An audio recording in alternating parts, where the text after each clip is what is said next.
Selon une étude de l'OCDE publiée en 2023, les filles sont 3 fois moins susceptibles de choisir une carrière dans les technologies que les garçons. Ce déséquilibre se reflète également dans le secteur de l'informatique où les femmes ne représentent que 30% des diplômés. L'informatique est un secteur majoritairement masculin en France. Cela vient en grande partie des stéréotypes de genre. Ces stéréotypes orientent les filles vers des branches considérées comme féminines et éloignées des sciences ou des technologies. Sans oublier que le manque de modèles féminins dans l'informatique renforce l'autocensure des filles. La sous-représentation des femmes dans l'informatique les prive d'opportunités de carrière dans un domaine clé de l'avenir. Mais cette absence de femmes est également négative pour le domaine en lui-même. Elle limite l'innovation et la diversité dans le secteur.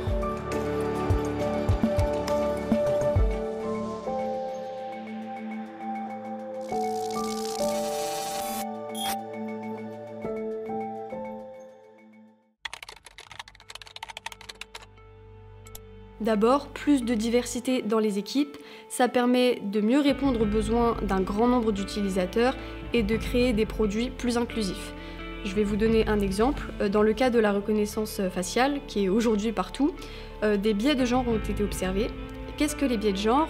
C'est le fait que les systèmes reconnaissent mieux les visages d'hommes parce qu'ils ont été formés sur des images d'hommes et donc la détection des traits féminins est malheureusement beaucoup plus compliquée.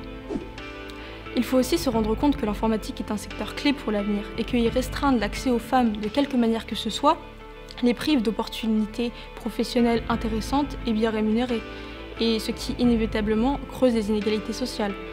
Et au-delà de ça, même dans le secteur de l'industrie, il est important de respecter une certaine parité homme-femme puisqu'on remarque que les équipes diversifiées sont souvent plus innovantes et performantes.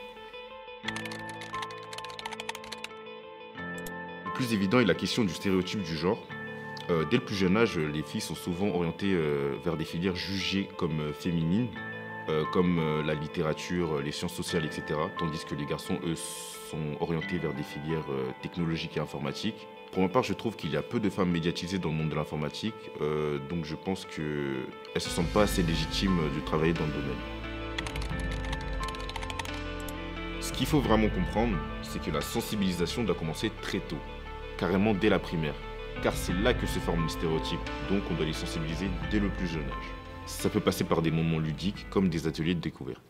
Par exemple, la bataille de la tech, qui est un jeu de cartes développé par la société Latitude, c'est un jeu qui permet de réfléchir aux problématiques liées au numérique, la pollution, l'addiction ou encore le sexisme. Dans notre cas, il pourrait permettre d'échanger sur la question de la parité de façon interactive et dynamique. Un autre point clé, c'est la mise en place de programmes de mentorat pour les femmes. Ce mentorat peut se faire à différents niveaux, que ce soit pendant leurs études ou quand elles entrent dans le monde professionnel.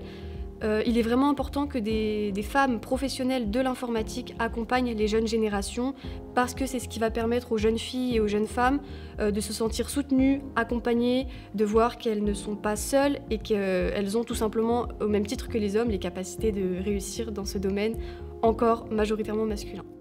Selon moi, il faut développer la médiatisation et les campagnes de communication qui permettent de mettre à la lumière du jour des figures de l'informatique. Par exemple, la campagne Women in Tech qui a permis de remettre sur la scène Ada Lovelace, la première programmeuse, et Resmaa Shojani, la fondatrice de Girls Who Code.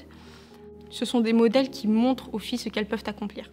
Il est donc évident que l'informatique a tout à gagner en accueillant plus de femmes dans ses rangs. En brisant les stéréotypes de genre et en donnant aux filles les outils nécessaires pour s'épanouir dans ce domaine, nous pouvons non seulement améliorer la représentativité, mais aussi dynamiser le secteur pour l'avenir. La diversité n'est pas simplement un enjeu de justice sociale, mais un levier de performance et d'innovation.